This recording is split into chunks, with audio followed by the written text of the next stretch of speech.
زندگی کا total Spain 70-80 سال ہوتا ہے، بقول جان ایلیا کے کہ ہم بہترین، امیر ترین، خوبصورت ترین اور ذہین ترین ہونے کے باوجود ہمارا المیہ یہ ہے کہ ہم ایک دن مر جائیں گے۔ ہمیں یہ سوچنا چاہیے کہ ہم تمام دنیا کی نفرتیں ایک دوسرے کے ساتھ اسی دنیا میں چھوڑ کے جائیں گے، اور جو ہم جس اولاد کے لیے بہت زیادہ کرتے ہیں وہ اولاد ہمیں تھوڑے دن بعد دیوار پہ لٹکائے گی، اس کی اولاد ہمیں اسٹور میں رکھ دے گی، اور جب چوتھی نسل آئے گی تو ہم گاربیج کر دیے جائیں گے۔ ہماری دنیا میں اتنی حقیقت ہے اور اتنی حیثیت ہے، میں دعوے سے کہتا ہوں کہ اس محفل میں بیٹھے ہوئے 10% لوگوں کو بھی اپنے دادا کی شکل یا پردادا کا نام یاد نہیں ہوگا۔ یہی کچھ ہمارے ساتھ بھی ہوگا۔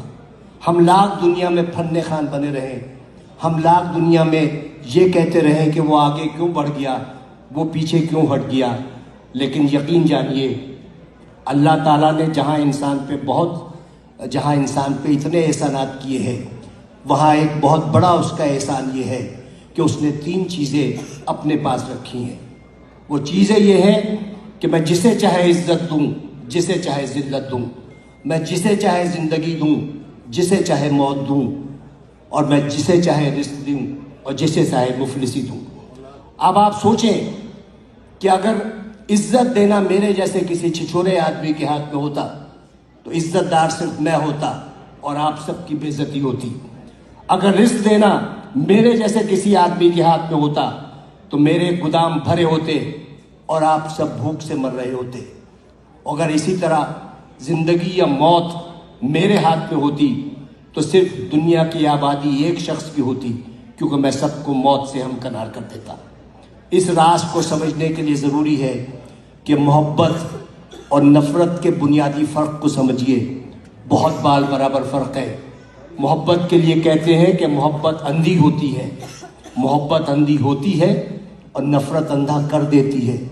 محبت چونکہ پیدائشی طور پر اندھی ہوتی ہے، لہٰذا وہ جینے کا ہنر جانتی ہے، اور نفرت کے سفر میں آپ آدھے وقت بینا ہوتے ہیں اور باقی وقت نابینا ہوتے ہیں، تو انہی شاہراہوں پر جس پر آپ محبت کا ہاتھ پکڑے دیوانہ وار چلے جاتے ہیں، نفرت کی آگ میں جلنے لگتے ہیں اور اپنی ہی لگائی ہوئی آگ میں بھسم ہو جاتے ہیں۔ تو نفرت کا کوئی اسکوپ نہیں ہے۔ آئندہ آنے والے وقتوں میں آپ کی نسلیں یہ یاد نہیں رکھیں گی کہ آپ نے کتنے لوگوں سے نفرت کی، لوگ یہ یاد رکھیں گے کہ آپ نے کتنے لوگوں سے محبت کی۔ لوگ یہ نہیں یاد رکھیں گے کہ آپ نے کتنے لوگوں کا راستہ روکا، لوگ یہ یاد رکھیں گے کہ آپ نے کتنے لوگوں کا راستہ بنایا۔ لوگ یہ نہیں یاد رکھیں گے کہ آپ کتنا پڑھ گئے، لیکن لوگ یہ یاد رکھیں گے کہ آپ نے کتنے لوگوں کو پڑھوا دیا۔